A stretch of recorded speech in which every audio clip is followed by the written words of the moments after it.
Hi. So a lot of people were having issues while uploading their files on Ad Funnel Analyzer, and this is a video of how you need to pull those spreadsheets.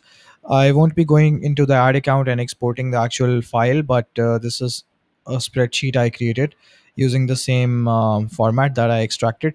So if you know how to use Google Facebook reports, you can always extract it. You can also do it on the dashboard.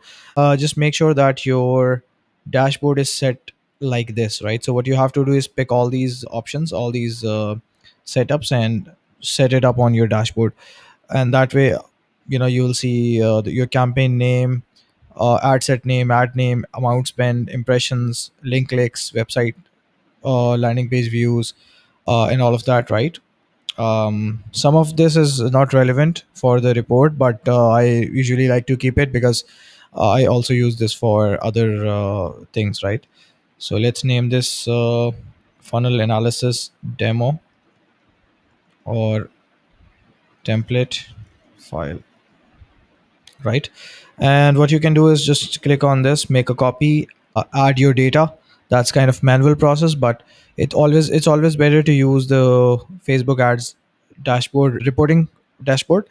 That way you can just click export and all the reports will be extracted. And by the way, you can add, even you can, like, 1 year of data in this tool, but I normally like to upload past 30, past 90, past 180 days, because this is like a free tool and I'm not sure about the capacity of what kind of data it can process, right? So yeah, let's try to upload this file.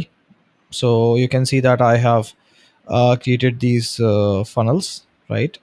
And I will click over here, funnel analysis last 30 days, click open, and you will see all the details like this. And you can see inactive, active, these are the ads that we turned off. You can see it's like a summer sale. It will show you the status, if it's healthy or if it's not, bottom of the funnel, middle, whatever, right? So it will give you a breakdown, average CPA, average OS, how many ads are active, right?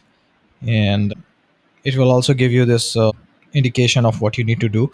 Obviously that can be enhanced with AI, but right now it's just like for demonstration purposes, or it's not fully functional, just for our internal use. That's why we haven't connected any AI apps on this one.